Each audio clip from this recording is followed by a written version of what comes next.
biggest and oldest sets of units, one in Upper Dublin Township and one in Abington Township. Now, thanks to the commitment of the commissioners and the work with the Housing Authority, which you should note is not funded by Montgomery County, but funded with federal dollars, and our board chair, Jerry Nugent, is here. Those two facilities, one is being completely revitalized and the other one is being knocked down and rebuilt. So we are committed to making sure that the fixed infrastructure is improved upon and in at least one case completely rebuilt, number one. Number two, when it comes to housing choice vouchers, some people still refer to them as Section 8 vouchers, but housing choice vouchers. What we did as a county government is we did something that the federal government allows us to do, which is to flex the voucher. That is to take a voucher and take their value from 100% to 110%. Let's say, for argument's sake, it's $1,000, so it increases it 10%, so that would be $1,100. And you didn't capture that. Even I can do that, man. Yeah, exactly. By increasing or flexing the voucher, then what we've done is we've empowered the individuals to be able to go to more communities where the housing prices might be slightly more. It's also important to note that if you get a housing choice voucher in Montgomery County, you're not restricted to being in Montgomery County. You can go to Chester County, Berks, Bucks, wherever you want to go. You can go to another county. So by flexing it, we think we've given people the ability to travel to different communities and be able to reside there.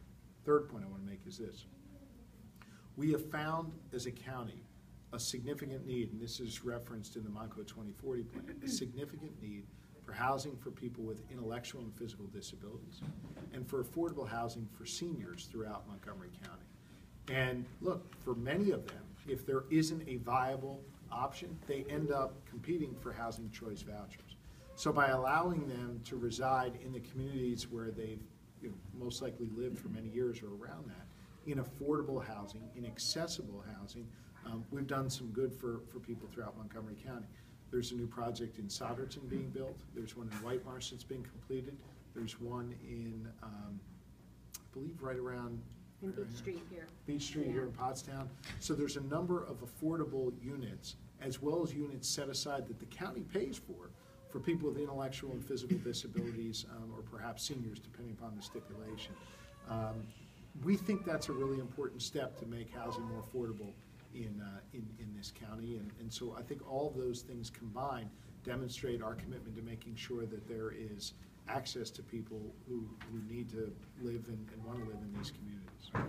Well, I think we need to recognize that there are market conditions which bring people with those vouchers here into Norristown. The services they use are here. There's a bus transportation system here.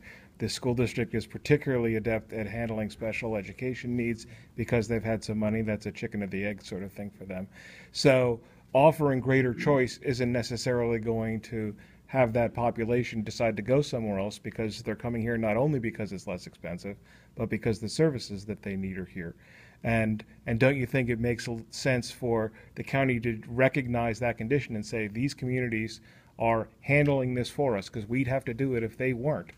Maybe we should help out a little bit. You know, I think that we see this problem actually in many places around the county, and we have been very careful in locating our community connections offices in places of need all over the county.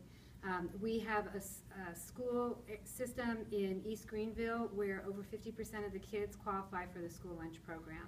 So 100% in Pottstown. Yeah, I know it's pretty high there, but I mean, I'm not trying to say that one is worse than the other, but right. We really do see this all over the county. Our food pantry in Narberth is actually one of the busiest food pantries in Montgomery County. So it is a challenge for us to meet the needs of a lot of the low-income individuals in our county. We have taken the approach that it is extremely important to get people into housing first. Without stable housing, a person doesn't have an address, they don't have a place to get mail, they don't have a place when they make a job application to have that job application sent to. So once we get people stabilized, and by the way, we made a commitment about 5 or 6 months ago to end veteran street homelessness in Montgomery County, and we are now at functional 0 on veteran street homelessness. We are extremely proud of that. That's significant. Yeah. And so our approach is that once they're in housing, then we provide additional supports and services. So we find that people don't have driver's licenses. Maybe they need their high school GED. Whatever it is, we work with them to get them those skills.